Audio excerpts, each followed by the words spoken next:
প্রিয় দর্শক, first security ইসলামী bank beach টাইমে আপনাদের স্বাগত জানাচ্ছি। আমি মারুফ রানী। এই অনুষ্ঠানে আমরা ব্যবসা বাণিজ্যের বিভিন্ন বিষয় নিয়ে আলোচনা করে থাকি। আজ আমরা আলোচনা করব কোন পথে যাচ্ছে বাংলাদেশের উন্নয়ন।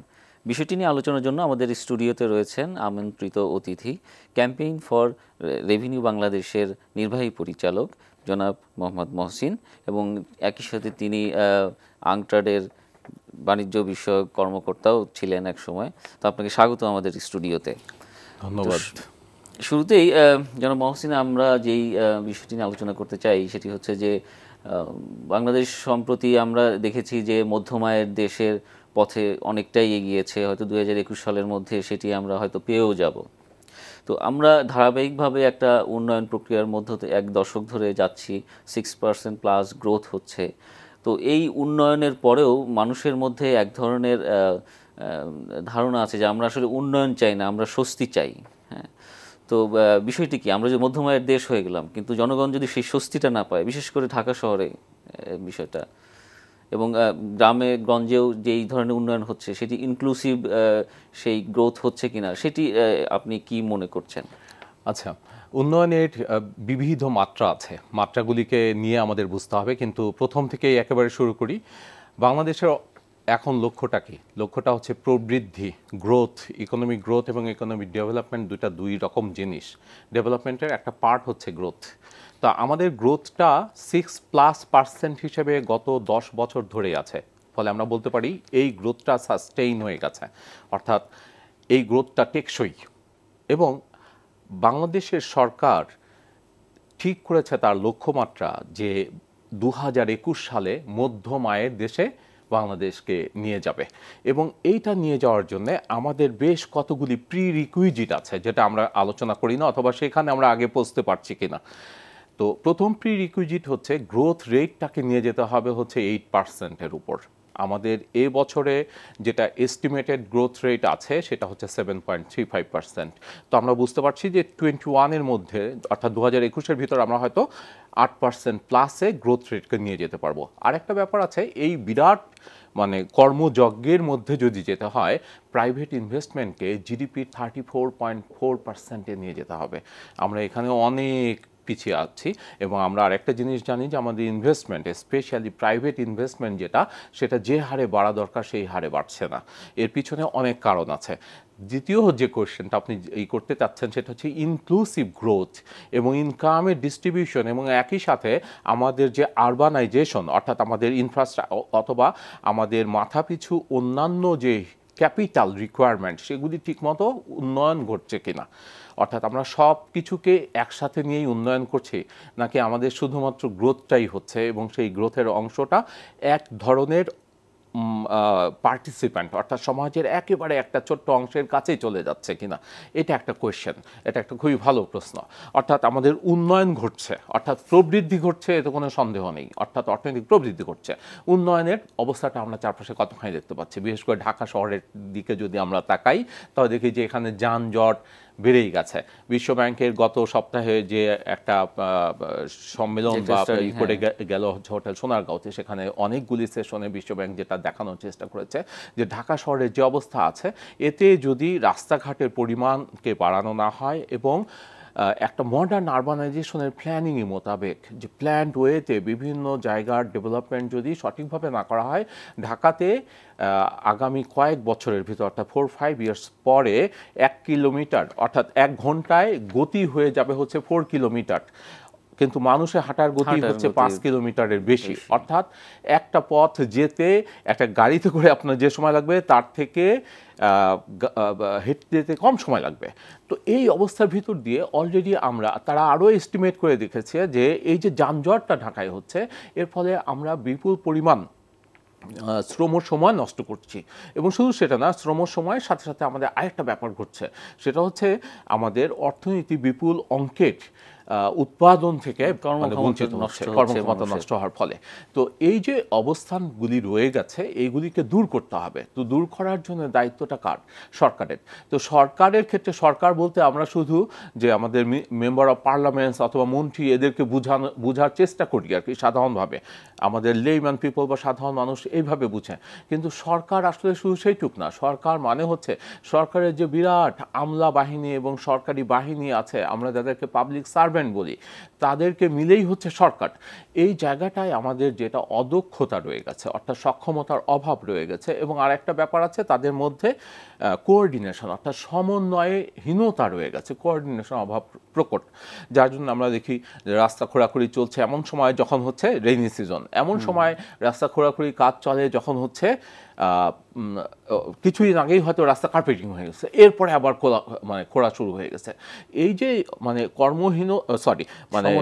সমন্বয়হীনতা এবং তারপর সেগুলিকে মিট করার জন্য যে টাকা প্রয়োজন, সেই টাকার ছাড়টা দেখা যায় যে সাধারণত তৃতীয় প্রান্তিকে এসে সাধারণত দেয়া শুরু করে হচ্ছে আমাদের এনবিআর। ফলে একটা সমন্বয়হীনতার সাথে একটা অদক্ষতার সমন্বয় ঘটে এবং এর ফলে আমরা এই ধরনের পরিবেশটা দেখতে পাচ্ছি যে ঢাকাতে সঠিকভাবে উন্নয়নটা হচ্ছে না। এরকম অংশ আমরা কিন্তু ঢাকার বাইরে অর্থাৎ অন্যান্য শহরগুলি আমরা কিন্তু সেইভাবে ডেভেলপ করতে পারছি না। এটি একটি বিষয় যে আপনার একটি দেশের রাজধানীর যদি এই অবস্থা হয়, যে একটা কি বলা যায়, একটা অচলাবস্থা যদি থাকে, তো সেটি আমরা কি মধ্যমায়ের দেশে যাওয়ার জন্য মানে সেই মর্যাদা কি পাওয়া আমাদের উচিত কিনা, যে রাজধানী যদি এই অবস্থা হয়? আচ্ছা, রাজধানীর এই অবস্থা নিয়েও কিন্তু মধ্যমায়ের দেশে যেতে পারে বাংলাদেশ, হ্যাঁ, কিন্তু পারছে না যে কারণে, সেটা হচ্ছে যে কারণে হচ্ছে না কি, ঢাকার অবস্থার উন্নয়নটা হচ্ছে না, সেটাকে আমাদের খুব ভালোভাবে বুঝতে হবে যে ঢাকা আসলে যতটুকু ছিল সেটাকে আমরা এখন এক্সপ্যান্ড করতে পারিনি। বিশ্বব্যাংকের ওই একই গবেষণায় তারা দেখিয়েছে যে ঢাকার এখন যে আকারটা আছে, এই আকারটার ভিতর যদি আমরা ট্রাই করি 9% 10%-এর বেশি কিন্তু আমরা আর স্পেস বাড়াতে পারবো না। কিন্তু যদি আমরা ঢাকাকে যদি পূর্ব দিকে এক্সপ্যানশনে হাত দেই এবং সমন্বিতভাবে পরিকল্পিতভাবে, তাহলে প্রায় 50% আরও আমাদের স্পেস বাড়বে এবং ওখানে বিরাট কর্মযজ্ঞ মানে তৈরি করা সম্ভব হবে।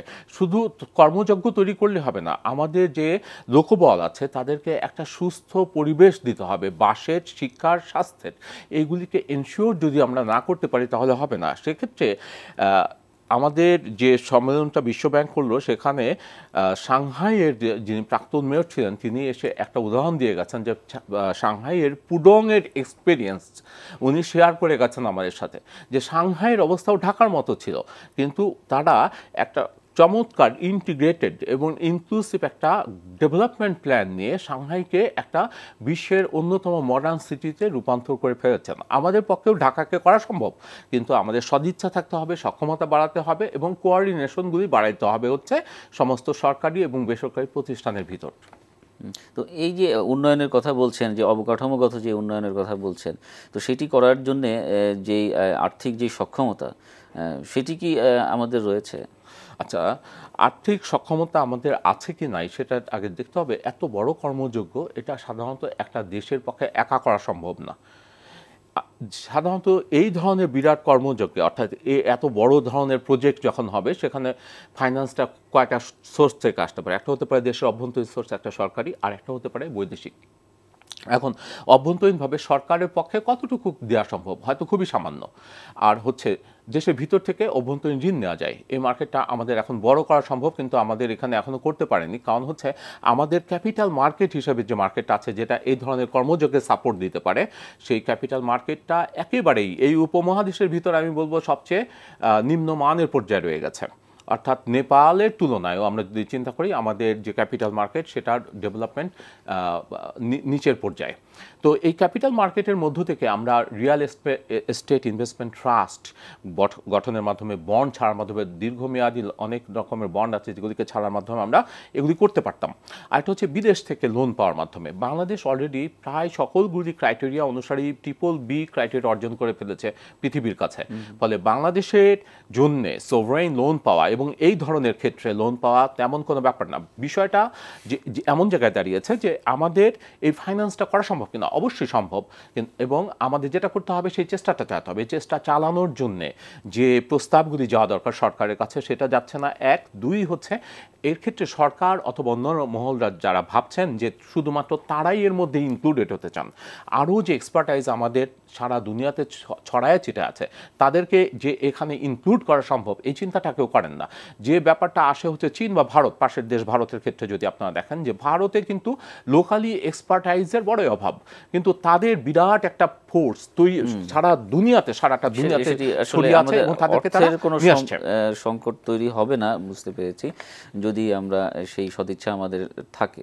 বাংলাদেশের যে উন্নয়ন আমরা দেখছি, উন্নয়ন আসলে কোন পথে যাচ্ছে, আমরা সঠিক পথে আমরা এগুচ্ছি কিনা। আমরা ঢাকা শহরের যেই অচলাবস্থা তৈরি হচ্ছে, তো সেটি দেখেছি যে এটির থেকে নিরসনে আমরা বিভিন্ন উদ্যোগ আমাদের দেখেছি। আমাদের মেট্রো রেল হচ্ছে, আমাদের বড় বড় ফ্লাইওভার হচ্ছে, হ্যাঁ, তো এগুলো কি মানে যথেষ্ট নয়? আপনার কি মনে হয়?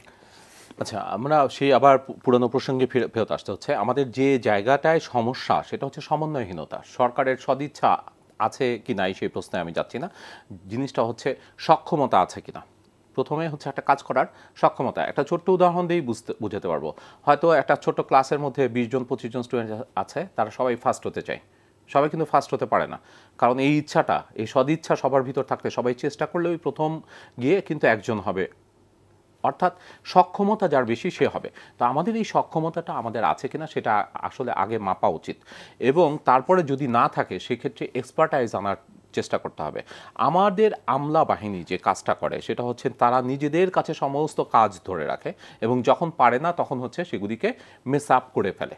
আমাদের দেশে এখন কি হবে, রাস্তাঘাটগুলি সঠিকভাবে হচ্ছে না, অথবা আপনি বললেন যে মেট্রো রেল হবে, বিভিন্ন ফ্লাইওভারের কাজগুলি মানে হচ্ছে যে সময়ে শেষ হওয়ার কথা সে সময়ে হচ্ছে না, প্রকল্প ব্যয় বেড়ে যাচ্ছে।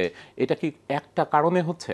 আমরা যদি এর ভিতরে তলিয়ে দেখি তাহলে দেখতে পাবো যে এটা কোনো একটা কারণে হচ্ছে না।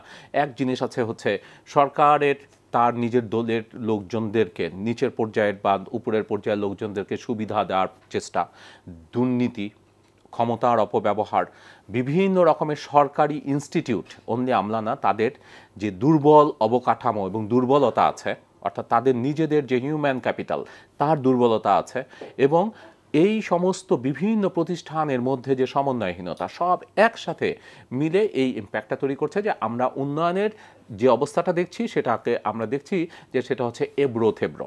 অর্থাৎ ঢাকায় বের হলে ঢাকার পথে চলতে যেমন অবস্থা হয়, আমার উন্নয়নের অবস্থাটা হচ্ছে ওই রকম। যদি ফিজিক্যালি মানে আমি বলছি একেবারে যদি আপাত দৃষ্টি অ্যাপারেন্টলি যদি আমি দেখি তাহলে এরকম একটা অবস্থা আমরা দেখতে পাই, কিন্তু আসলে সেটা কিন্তু না। প্রতিটা ডেভেলপ কান্ট্রির হিস্ট্রি যদি আমরা দেখি, অর্থাৎ যখন একটা দেশ উন্নত হয়েছে তখন কি হয়েছে, ডেভেলপমেন্টের একটা পেইন আছে। কি টাইপের? একটা বাচ্চা যখন মানে কনসিভ করে একজন উম্যান, তাকে যে ধরনের পেইনের ভিতর দিয়ে যেতে হয় এবং আলটিমেটলি বাচ্চাকে প্রসবের সময় যে ডেলিভারি পেইনের মতো অবস্থা দিয়ে যেতে হয়, এই টাইপের একটা ব্যাপার হচ্ছে ডেভেলপমেন্টের সাথেও জড়িত। ডেভেলপমেন্টের পেইনটা নিয়ে আমরা কখনো কথা বলি না। আমরা যদি জাপানের ডেভেলপমেন্ট পেইনের কথা চিন্তা করি, কোরিয়ার ডেভেলপমেন্ট পেইনের কথা চিন্তা করি, তাহলে ওইগুলিতে গাদা গাদা বইপত্র লেখা আছে। সেক্ষেত্রে একই রকম অবস্থা ছিল, রাস্তাঘাট ভেঙে ওই জায়গা দিয়ে মানুষজন চলতে পারেনি, গাড়ি চলতে পারেনি, হেঁটে যেতে হয়েছে, 3 কিলোমিটার হেঁটে গিয়ে আবার গাড়িতে উঠতে হয়েছে, এরকমের অবস্থা। তো আমাদের এই মানে এই যে সমস্যাগুলি হতে পারে বা বিভিন্ন রকমের ডেভেলপমেন্ট ইস্যুতে, ডেভেলপমেন্টের বিভিন্ন ফেজে, বিভিন্ন রকমের ট্রানজিশনাল পিরিয়ডগুলিতে আমরা কি কি সমস্যার মধ্যে দিয়ে পড়তে পারি, এগুলিকে জানানোর দায়িত্ব শুধুমাত্র সরকারি প্রতিষ্ঠানের না। আমরা যারা আপনার মিডিয়াতে কথা বলি, যারা মিডিয়ার পার্সন আছেন, তাদেরকে লেখালেখি করতে হবে, বিভিন্ন নাগরিক ফোরাম যেগুলি আছে তাদেরকে এগুলি নিয়ে কথা বলতে হবে যে আমাকে উন্নয়নের মধ্যে যদি যেতে হয়, এই কাজগুলির মধ্যে আমাকে সামহাও যেতেই হবে, ওগুলিকে টলারেট করতে হবে, তাহলে উন্নয়ন পাবো। কিন্তু আমরা সরকারকে সবসময় দোষারোপ করি। সরকারের দোষের যে জায়গাটা আমি বলেই নিচ্ছে যে আমাদের মতো উন্নত দেশে সবচেয়ে বড় সমস্যা থাকে হচ্ছে অদক্ষতার সমস্যা, সেটা হচ্ছে হিউম্যান ক্যাপিটাল এবং সরকারি ইনস্টিটিউটের, এবং আরেকটা থাকে হচ্ছে তাদের মধ্যকার সমন্বয়, এইটার বড়ই অভাব এবং এইটা নিরসনে কখনোই চেষ্টা করা হয় না। আর একটা হচ্ছে যে এই আমলাতন্ত্র, আমাদের যে আমলাতন্ত্রটা আছে, এটা ব্রিটিশদের ভারবাহী হয়ে এমনভাবে এখনো পর্যন্ত আছে যে তারা কোনোভাবেই modern thinking, modern capacity building এই দিকে যেতেই চায় না। যদি যেতে চাইতো, ইন্ডিয়া একটা উদাহরণ, ইন্ডিয়া যখনই কোনো উন্নত ধরনের কাজ করতে চায়, যে কোনো ডেভেলপমেন্টের ইস্যু হোক আর যে কোনো আপগ্রেডেশনের ইস্যু হোক, তার এক্সপার্ট দুনিয়ার যেখানে যেখানে আছে সবাইয়ের সাহায্য সহযোগিতা চাই। হোয়ারএজ আমার এখানে কোনো মানে কোনো এক্সপার্ট যদি আসে, তাকে দেখা যায় যে দূরে সরিয়ে রাখা হয়, যে তার এক্সপার্টাইজকে স্বীকারও করা হয় না। আমি এটার ভুরি ভুরি উদাহরণ দিতে পারি আমার নিজের দিক থেকে, যে আমার অনেক স্টুডেন্ট যারা আছে বিভিন্ন সেক্টরে পৃথিবীতে কাজ করছে এবং সেই সমস্ত জায়গায় তারা অত্যন্ত দামি মানুষ, বাংলাদেশে আসার পর তাদের কোনো দামই নেই, মর্যাদাই নেই। তাদেরকে না কোনো সরকারের প্রতিষ্ঠান, না কোনো মিডিয়া, না কোনো জায়গাতে তারা তাদের কথাগুলিকে বলারও কোনো জায়গা পায় না। তো ওই জায়গাটায় না, আমাদের ফোকাসটা আমরা এখন যেখানে রাখছি আর কি, যে ডেভেলপমেন্টের যেই জায়গাটা আপনি তুলে ধরেছেন, যে ঢাকার যে এবড়োথেবড়ো অবস্থা, সেই এবড়োথেবড়োভাবে আমার উন্নয়ন হচ্ছে, এভাবেই উন্নয়নটা ঘটবে। কিন্তু এটা ঘটবে কি না, হ্যাঁ ঘটবে, কিন্তু তার ব্যয় আমার হয়তো অনেক বেড়ে যাবে। ব্যয়টা দুই টার্মে হতে পারে, একটা হচ্ছে সময় আর একটা হচ্ছে মানিটারি টার্ম। দুই টার্মই আমার বেড়ে গেলে, সময়ের সাথে বেড়ে গেলে আমার এই প্রজন্ম থেকে পরের প্রজন্মে গিয়ে উন্নয়নের যে সুফল সেটা বইতে পারবে। জাপানিজদের ভিতর যারা বৃদ্ধা আছে, তারা এখনকার জাপানিজদেরকে বলে যে তারা হচ্ছে অলস, কারণ তারা যে পরিমাণ কাজ করেছে, এই পরিমাণ কাজ এত, আমরা জানি জাপানিরা সবচেয়ে বেশি কর্মঠ, তারপরেও জাপানের যারা বয়োজ্যেষ্ঠ শ্রেণী, তারা বলে এখনকার প্রজন্ম অলস, অর্থাৎ তারা আগে আরও বেশি হার্ডওয়ার্ক করেছে, কারণ ওই সময় ডেভেলপমেন্টের যে স্টেজে জাপান ছিল, সমস্ত পেইন তাদের উপর দিয়ে গিয়েছে। আমাদের যে পেইনটা, সেটা কাদের উপর দিয়ে যাচ্ছে আসলে এখনও আমাদের উপর দিয়ে যাচ্ছে কিনা আমরা ধরতে পারছি না। আমার মনে হয় যে ডেভেলপমেন্ট বলতে যে বিপুল কর্মযজ্ঞ, সেটা আমাদের দেশে এখনও শুরুই হয়নি। ঢাকাকে যদি আমাদের এই মধ্য আয়ের দেশের রাজধানীতে রূপান্তরিত করতে হয়, তাহলে যে বিপুল ইনভেস্টমেন্ট, বিপুল ইনফ্রাস্ট্রাকচার ডেভেলপমেন্ট এই সমস্তের ভিতর দিয়ে আসতে হবে, তখন আসলে এক রকমের যেটা অবস্থা হবে, যে ঢাকায় মানুষকে হেঁটেই যাতায়াত করতে হবে হয়তো এক যুগ। তো ওই যে ওই পেইনটা নেওয়ার আমাদের দৃষ্টিভঙ্গি, আমাদের মন মানসিকতা তৈরি হয়েছে কিনা, যে আমি আমাদেরকে উন্নয়নের পর্যায়ে দেখতে চাই, কিন্তু আমরা কি সেই উন্নয়নের পেইনটাকে সহ্য করব কিনা। আচ্ছা, আরেকটি বিষয়, আপনি যে উন্নয়নের পেইনের কথা বলছেন, যে এখন দেখা যাচ্ছে যে আমরা যেই পরিমাণ আমাদের উন্নয়ন হচ্ছে, অর্থনৈতিক যেই অগ্রগতি আমাদের যেটা হচ্ছে, সেই সাথে সাথে তো আপনার যেই আপনি একটু আগে বলেছেনও যে আমাদের প্রচুর এক্সপার্ট আছে, আপনার অনেক স্টুডেন্ট আছে যারা অনেক দক্ষ, হ্যাঁ, তারা ঠিক ফোকাস হতে পারছেন না। সেটির সঙ্গে সঙ্গে এটাও ঠিক যে এক ধরনের ধরেন কাজের সুযোগও তৈরি হচ্ছে না, কিংবা আমরা দেখেছি যে বেকারত্বের হারও বেড়ে যাওয়া, এটাও কি এক ধরনের মানে পেইনের মতো কিনা, ডেভেলপমেন্ট পেইন কিনা এটা? এটা ঠিক ডেভেলপমেন্ট পেইন না, এটাকে আমি যেটা বলবো যে ইনসাইডার্স প্রবলেম, অর্থাৎ জব মার্কেটের একটা জায়গা আমি বলছি, যে ছোট্টভাবে, যে এটা একটা ছোট একটা এরিয়া, এক্সপার্টাইজদের জব মার্কেট, এইখানে যেটা ঘটে। আমি সার্বিকভাবে বলছি যে যেহেতু এত ডেভেলপমেন্ট হচ্ছে, তো সেটি তাহলে তো আমাদের আসলে বেকারত্বের হার এত বাড়ার কথা না, আমরা প্রতিনিয়ত কিন্তু বেকারত্বের হার বাড়ছে। ওই জায়গাটা আমি বুঝতে পেরেছি, ওখানে আসছি। জাস্ট আমি বলছি যে ইনসাইডাররা যেটা করে, আউটসাইডার যারা আছে তাদেরকে সাধারণত মার্কেটে ঢুকতে দেয় না, ফলে এক্সপার্ট অঞ্চলে ওই একটা প্রবলেম রয়ে গেছে আমাদের।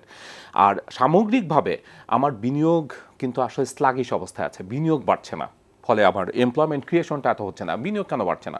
বিনিয়োগ না বাড়ার একটা বড় কারণ হচ্ছে যে আমাদের ইনফ্রাস্ট্রাকচার যেটা, অর্থাৎ যে পরিমাণ কাঠামোগত সুযোগ সুবিধা না থাকতে বিনিয়োগটা উৎসাহিত হয় না, সেই পরিমাণ কাঠামোগত মানে ব্যাপারটা, অর্থাৎ যোগানটা আমাদের নাই। ইনফ্রাস্ট্রাকচার ডেভেলপমেন্টের দিকে আমরা ওইভাবে মানে জোরটা দেইনি। এরপর আছে আমাদের বিদ্যুৎ থাকতে হবে। পৃথিবীতে যত রকমের প্রোডাক্ট আছে তার মধ্যে ইলেকট্রিসিটি, যার মানে হচ্ছে ফরওয়ার্ড লিঙ্কেজ হচ্ছে সবচেয়ে বেশি। আপনি জাস্ট ইলেকট্রিসিটি প্রডিউস করে দেশকে ভরায় দেন, অটোমেটিক্যালি এক প্রাইভেট ইনসেন্টিভের মাধ্যমে সব ইন্ডাস্ট্রি কিন্তু তৈরি হয়ে যাবে শুধু বিদ্যুৎ থাকলে। আমি জানি একজন ইনভেস্টর যখন চিন্তা করে যে দেখে যে ইনফ্রাস্ট্রাকচার হচ্ছে ভেরি পুয়ার, বিদ্যুতের কোনো এবং গ্যাসের, অর্থাৎ যেগুলি র ম্যাটেরিয়ালসগুলি হবে সেগুলির যোগান হচ্ছে অপর্যাপ্ত, এবং বিভিন্ন ইস্যুতে, অর্থাৎ একমাত্র সস্তা শ্রম ছাড়া আর বাকি সমস্ত দিকে আমাদের দেশে কিন্তু ব্যবসা করার জন্য যে টাকা প্রয়োজন সেটা কিন্তু অন্যান্য দেশের তুলনায় বেশি। আমার দেশে এখন একটা প্রাইভেট লিমিটেড কোম্পানি যদি করতে যাওয়া হয় 50,000 টাকার উপর হচ্ছে শুধু সরকারি ফিস, হোয়ারাজ আপনি লন্ডনে বসে £1 একটা প্রাইভেট লিমিটেড কোম্পানি রেজিস্ট্রেশন করে ফেলতে পারেন। আপনি এখানে একটা জমি কিনতে যান, জমির জন্য রেজিস্ট্রেশন, এগুলি হয়রানির কথা বাদ দিচ্ছি, টাকার অঙ্কেই হচ্ছে এটা অন্যান্য জায়গা থেকে বেশি, বাট এগুলির জন্য সরকার চেষ্টা করছে যে বিভিন্ন রকমের রপ্তানি জোন, অর্থাৎ ওই জায়গাতেই রপ্তানি নির্ভরশিল্পগুলিকে করে তুলতে। আর আরেকটা জিনিস হচ্ছে এমপ্লয়মেন্ট যদি তৈরি হতে হয়, বিনিয়োগকে ক্রমাগত বাড়তে হবে, এবং শুধু বিনিয়োগ একদিকে বাড়লে হবে না। এখনো পর্যন্ত আমার টোটাল মানে ওভারঅল যে ইকোনমিটা, টোটাল ইকোনমি, এর মধ্যে যে overall distribution of labour force আছে, সেটা এগ্রিকালচার এখনো 40%, ইন্ডাস্ট্রিতে 30%, সার্ভিস সেক্টরে 30%, কিন্তু আমার জিডিপিতে সার্ভিস সেক্টরের অবদান হচ্ছে 56%। তাহলে স্বাভাবিকভাবে জিডিপিতে যে সেক্টরটা সবচেয়ে বেশি অবদান রাখছে, সেই সেক্টরটা সবচেয়ে বেশি কন্ট্রিবিউশন থাকা ছিল লেবার ফোর্সে, বাট 56% জিডিপিতে কন্ট্রিবিউশন থাকা সত্ত্বেও সার্ভিস সেক্টরে কাজ করে মাত্র 30%। এখন দেখেন এই যে বৈপরীত্য, এই বৈপরীত্যকে যদি করতে হয় তাহলে সার্ভিস সেক্টরকে কি পরিমাণে অ্যাবজর্ব করতে হবে লেবার, ওই এগ্রিকালচার সেক্টরের যে ওইটাকে কমিয়ে 5%-এ নিয়ে আসতে হবে। এখন সার্ভিস সেক্টরে কেন হচ্ছে না? সেক্টরের কন্ট্রিবিউশন জিডিপিতে হচ্ছে 56%, কিন্তু আমাদের সার্ভিস সেক্টর টোটাল এমপ্লয়মেন্টের ক্রিয়েশনে আছে হচ্ছে মাত্র 30%। অর্থাৎ আরও ক্রিয়েট করতে হবে জব, কেন পারছে না? একটু আজকে বিবিএসের মানে পাবলিশ করা কিছু ডাটা আমার চোখের সামনে ভাসছে এখন, সেটা বিবিএস বলছে যে সার্ভিস সেক্টরের যে সমস্ত অংশগুলো আছে, স্পেশালি রেস্টুরেন্ট, বিভিন্ন বাস সার্ভিস, ট্রাক সার্ভিস ইত্যাদিতে যারা কাজ করছে, তারা আসলে কত ঘন্টা কাজ করছে? স্বাভাবিকভাবে সময় হিসাবে আমরা কাউন্ট করতে হয় যে 40 আওয়ার্স ইন এ উইক, অথবা সর্বোচ্চ 48 hours in a week, standard 40 থেকে 48 আওয়ার্স। সেক্ষেত্রে বিবিএস বলছে যে কিছু কিছু সেক্টরে, অর্থাৎ যেগুলিতে অনেক লোক কাজ করছে, যেমন বাস, ট্রাকে, তারপরে হচ্ছে রেস্টুরেন্টে, তারপরে বিভিন্ন দোকান দাঁড়িতে, এগুলি তো সার্ভিস প্রডিউস করছে, এই সমস্ত জায়গায় যারা কাজ করছে তাদের সাপ্তাহিক শ্রম সময় দিচ্ছে তারা 60 ঘন্টার বেশি। তো এই যে একটা আনস্ট্রাকচার, আন্ডার ডেভেলপড একটা সিচুয়েশন, মার্কেট সিচুয়েশন রয়ে গেছে হচ্ছে লেবার মার্কেটে, এগুলি নিয়ে কেউ কাজ করছে না, কেউ কথাও বলছে না। আমরা শুধু বলছি এমপ্লয়মেন্ট ক্রিয়েট করো, আর এমপ্লয়মেন্ট তো ক্রিয়েট করতে হবে, কিন্তু যারা এমপ্লয়ি হবে তাদের জন্য যে বেনিফিটটুক দেওয়া দরকার, সেটুকু আমরা ইনশিওর করছি কিনা অথবা করার জন্য চেষ্টা করছি কিনা, সেটা না করা পর্যন্ত ওই দিকে কীভাবে এগ্রিকালচার থেকে 40 থেকে আরও অ্যাবজর্ব সার্ভিস সেক্টর করবে। অর্থাৎ যেটা ঘটছে যে আয়ের যে বন্টনটা হওয়া উচিত, সেটা ভেরি অ্যাসাইমেট্রিক্যালি বন্টন হচ্ছে আমাদের মাইক্রো লেভেল থেকে। আমরা সরকারকে শুধু দোষ দিই, কিন্তু মাইক্রো লেভেল থেকে, অর্থাৎ একটা ফার্ম সেই লেভেলেই আয়ের যে বন্টনটা, শ্রমিকের যেখানে যেটুক পাওয়ার কথা তার থেকে অনেক কম তারা দিচ্ছে। কিভাবে দিচ্ছে? তার অ্যাবিউজ করার মাধ্যমে, আইনকে অ্যাবিউজ করছে, যেহেতু আমাদের আইনি কাঠামো এতটা মানে নাই, সুসংহত না, এবং আরেকটা হচ্ছে আমাদের আইনের শাসনটা সত্যিকারভাবে প্রতিষ্ঠিত না।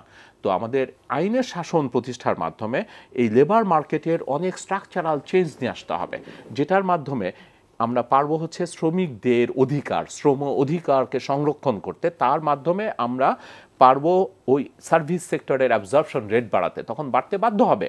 আপনি যখন একজনকে দিয়ে কাজ করাতে পারছেন দিন রাত 16 ঘন্টা, তখন তো আপনি আরেকজনকে হায়ার করছেন না, তখন তাকে কিন্তু বাড়তি কাজের জন্য আপনি পে করছেন না। এমনকি আপনার বাসার যে ড্রাইভার, তাকেও কিন্তু আপনি 18 ঘন্টা, 16 ঘন্টা, 14 ঘন্টা কাজ করাচ্ছেন।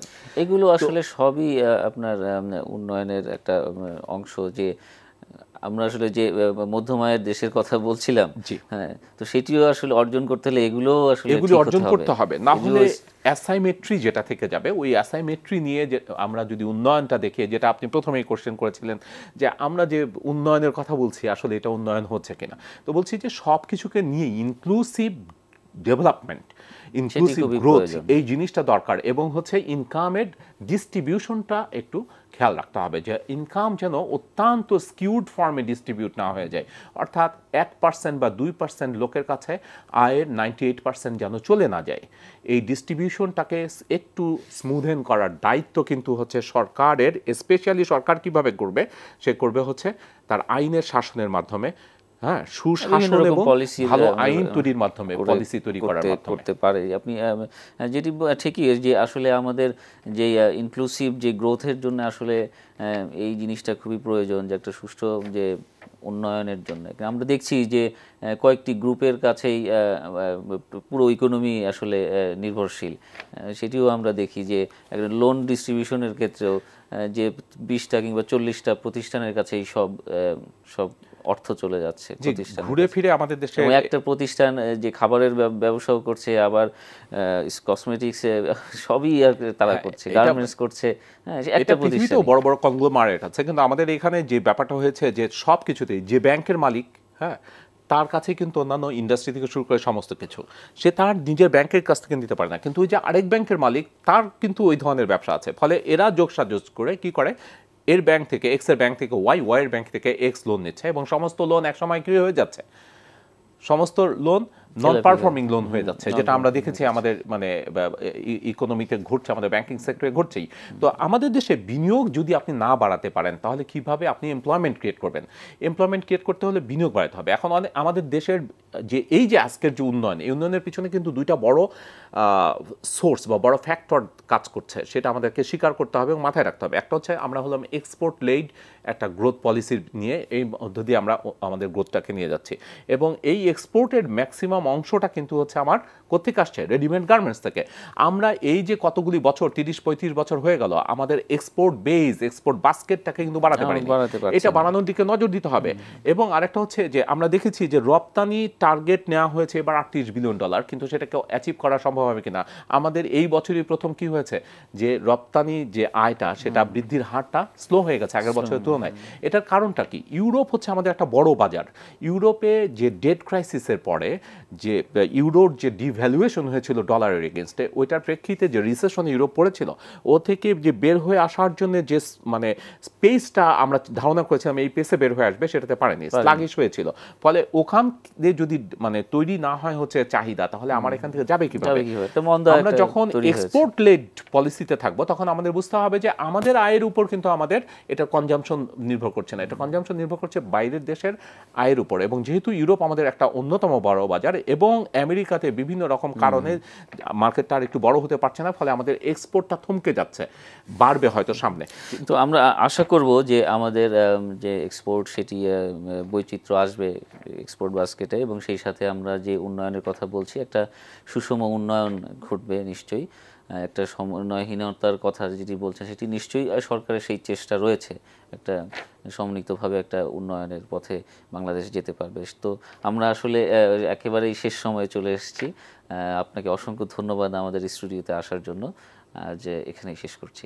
ধন্যবাদ এনটিভি দর্শক, শুনছিলেন আমাদের আলোচনা, আজ এখানে শেষ করছি। আর আমাদের এই অনুষ্ঠান পুনরায় দেখতে ভিজিট করুন এনটিভি অনলাইন www.ntvbd.com এই ঠিকানায়। সবাই ভালো থাকুন, সুস্থ থাকুন। ধন্যবাদ সবাইকে।